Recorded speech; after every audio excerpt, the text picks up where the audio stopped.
Hoje celebramos na Igreja do Oriente a festa da santidade, da vocação à santidade. Jesus veio, Jesus voltou, Jesus mandou o Espírito Santo e a função do Espírito é nos santificar. Portanto, no Ocidente se celebra a santidade que o Espírito Santo, no Oriente, provoca na igreja, naqueles que são discípulos, seguidores do Senhor. No Ocidente, nós celebramos a fonte da santidade, que é justamente a Santíssima Trindade. Um Deus que ao mesmo tempo é Pai, e Pai significa uma causa eficiente e amorosa. Aquele que é apenas eficiente pode ser um reprodutor, mas não é um pai. Para ser pai, é necessário que tenha a capacidade de gerar, mas, sobretudo, tenha a capacidade de amar aquele ou aquela que gerou. Por isso, Deus é Pai enquanto é causa eficiente da nossa existência, mas, sobretudo, enquanto é alguém que ama aqueles que Ele criou. Jesus, o Filho de Deus, é dado para revelar aos homens o Pai num rosto humano, com qualidades humanas, com atitudes humanas, com sentimentos humanos, e revelando o amor do Pai, por sua morte e ressurreição, leva para junto do Pai a nossa humanidade. E o Espírito Santo é aquele que fica conosco, não porque os outros estejam distantes. O próprio Jesus disse: e eu estarei convosco todos os dias até o fim dos tempos. Mas é aquele que cuida, como eu expliquei no domingo passado. Uma coisa é uma jovem estudar sobre como ser mãe, como amar sua criança, como cuidar da sua criança. É uma realidade externa. No momento que ela se torna mãe, ela não precisa mais ninguém ensinar. A criança churuminga, ela acorda. Mesmo que o bico do seio esteja ferido, ela consegue arrumar um jeito da criança chupar e se alimentar. É algo que vem de dentro.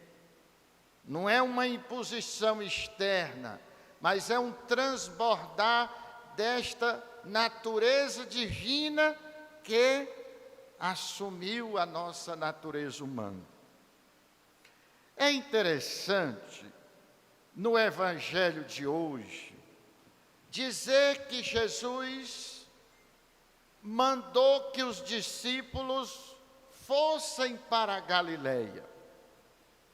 Todos nós sabemos que Jesus nasceu em Belém, depois teve que ser exilado no Egito e depois foi morar na Galileia. E foi lá que ele começou seu ministério. Quase todos os seus discípulos eram da Galileia. Mas Jesus foi morto na sede, na cidade principal da Judéia, em Jerusalém. E agora Jesus depois de ressuscitado, diz a seus discípulos que eles voltem para a Galileia. Olha que coisa interessante. A nossa santidade, o nosso entusiasmo, a nossa alegria de ser cristão, de ser o que somos, depende muito desta nossa capacidade de retornar à fonte da nossa vocação. Imagine que você já tem 10, 20, 30 anos de casado. E se você tiver a capacidade de voltar ao início,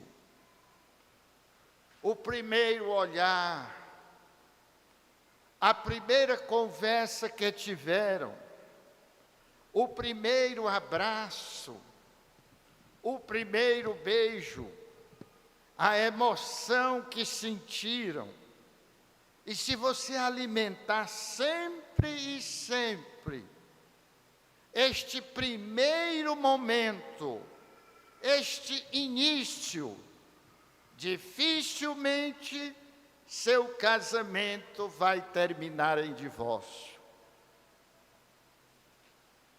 Eu vou fazer este ano, com a graça de Deus, 34 anos de sacerdote. Mas a minha vocação, eu a percebi no dia 30 de dezembro de 78. Quer dizer, 9 anos antes de eu me tornar sacerdote. E toda vez eu gosto de recordar, de ir lá na minha Galileia, que é Taperoaba. Eu não vou lá fisicamente, mas eu vou lá com o meu coração. Eu vou lá com a minha lembrança. Eu vou lá com a minha emoção. Eu vou lá com a alegria que eu senti. Eu vou lá com a coragem que eu tive de tomar naquele dia ao lado do altar de Nossa Senhora do Carmo. Se nós, olha como Jesus é um excelente pedagogo. Ele começou na Galileia. Ele foi morto, sepultado, ressuscitou e ascendeu ao céu em Jerusalém. Mas a força dos discípulos não está na proximidade corpórea com Jesus. A força dos discípulos se encontra se eles souberem conservar aquele primeiro olhar que Jesus dirigiu a eles, quando estavam lançando as redes no mar da Galileia, como nós vemos no capítulo 4 do Evangelho de Mateus, que Jesus chamou primeiro André e Pedro, e mais adiante Tiago e João. É naquele primeiro olhar, é naquele momento em que eles deixaram as suas redes e tomaram um novo jeito de viver, uma nova razão para existir e para agir, que se encontra a força do cristão, a força do trabalhador, a força do homem casado, da mulher casada. É voltar. Aquele momento inicial, nós encontramos no livro do Apocalipse, no capítulo 2, versículo 4. Do 2, versículo 2 em diante, já vai dizendo: eu conheço a tua força, conheço a tua dedicação, conheço a tua sinceridade, mas eu tenho uma queixa contra ti. Tu esqueceste o teu primeiro amor. Quando nós esquecemos aquele momento inicial que nos deu coragem para tomar a decisão que tomamos e para lutar por ela e para nos encaminhar naquela direção. Quando nós esquecemos isto, tudo mais pode ir por água abaixo. Não é a proximidade corporal que sustenta o amor. O que sustenta o amor é esta capacidade de voltar existencialmente à fonte que gerou aquele amor, aquela decisão, aquela coragem, aquela mudança de vida, de desejá-la para si. E aí é interessante que Jesus coloca como fundamento: vão pelo mundo, vocês não precisam se preocupar com o céu, vocês não precisam se preocupar com a vida eterna. Vão pelo mundo batizando as pessoas em nome do Pai, do Filho e do Espírito Santo. E ensinem as pessoas fazerem aquilo que eu fiz, viverem do jeito que eu vivi. Mas o ser humano, que tem muita dificuldade de amar, transformou o céu em moeda de troca. E a religião deixou de ser uma expressão de amor para ser uma expressão de medo. E a pessoa fica todo o tempo assustada, apavorada, porque eu fiz isso, porque fulano não fez aquilo, porque quem não fizer assim não vai para o céu, porque quem não agir daquele jeito não vai para o céu. O céu virou moeda de troca, moeda de barganha. O céu virou algo que é a recompensa daquele que não age por amor, mas age por medo. E como ele tem medo, ameaça se tirar o céu, e aí ele age. Infelizmente, a Igreja Católica, muita gente é assim, e as protestantes mais ainda. Mais ainda. O céu se transformou o salário do medo. Do medo. E quanto mais se inocular medo, mais a pessoa acha que é santa. Ela confundiu medo com santidade. Não tem nada a ver uma coisa com a outra. O que importa, que Jesus disse, ensine a fazer, não é qual é a sua doutrina, não é qual é a sua denominação, é que transformação aconteceu no seu coração. Eu assisti um filme uma vez que me chamou muita atenção. Eu não lembro bem o nome do filme, mas se eu não me engano era assim, Revolução Altruísta. Se eu não me engano, é este o nome. Uma pessoa, a criancinha estava brincando. Uma pessoa, se era o pai, a mãe ou alguém, estava escrevendo. E caiu, não sei se foi uma caneta ou uma borracha de cima da mesa.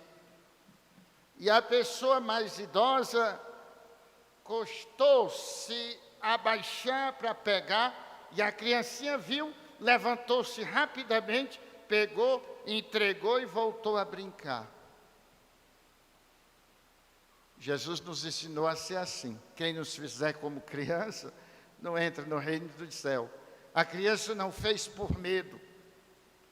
A criança não fez aquilo. para ganhar o céu. A criança fez aquilo porque ela tinha dentro de si este altruísmo, esse amor humano com o qual todos nós nascemos. E aos poucos fomos trocando o amor pelo medo. E começamos a fazer cálculos. E de repente só entendemos de cálculos. O que vou ganhar, o que vou perder. Já não entendemos de gente, já não entendemos de nós. E a felicidade é sempre uma coisa como fiado só amanhã. Vocês lembram aquelas bodegas antigas que o dono já estava cansado de ser enganado e aí botava uma placa, fiado só amanhã. E a pessoa vinha amanhã, estava a placa, fiado só amanhã.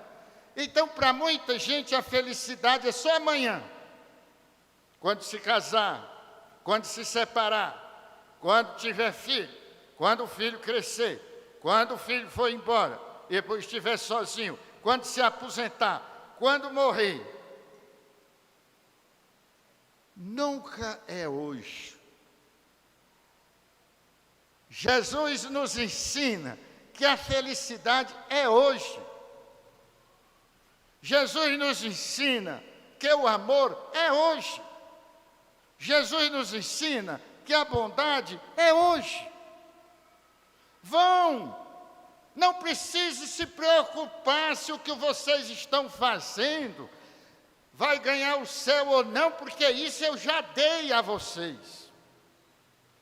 Não precisa de contabilidade, o que precisa é de sensibilidade, o que precisa é de amor, o que precisa é de contato com a fonte, voltar à sua Galileia, o primeiro olhar, a primeira palavra, o primeiro sorriso, a primeira emoção, o momento que te deu coragem de tomar aquela decisão. Uma vez, eu fui em Amanaiara, eu já era pároco de Bela Cruz, e uma mulher cismou, depois de eu já cansado, que eu tinha celebrado a novena, e estava jantando, e a mulher cismou porque queria falar comigo. Eu tive que parar de jantar para ir atendê-la. E ela queria me dizer, eu vim dizer ao senhor, meu muito obrigado. Já tem minha filha, já tem 15 anos. Mas se não fosse o senhor, eu e ou minha filha, ou nós duas tínhamos morrido. Fiquei olhando assim para ela, por quê? Porque eu estava há 3 dias sofrendo na Santa Casa. E o médico não levava para fazer cesárea, insistia que o parto tinha que ser normal. E o senhor passou lá na maternidade, o senhor era diretor, e passando na maternidade, um dia de madrugada, quando o senhor soube da minha história, o senhor mesmo mandou me botar na maca e me empurrou até o centro cirúrgico e o médico fez a cesárea. Isso aqui é o que Jesus quer, isso. Eu lá me lembrava mais que eu tinha feito isto, mas um pequeno gesto pode salvar 1 ou 2 vidas.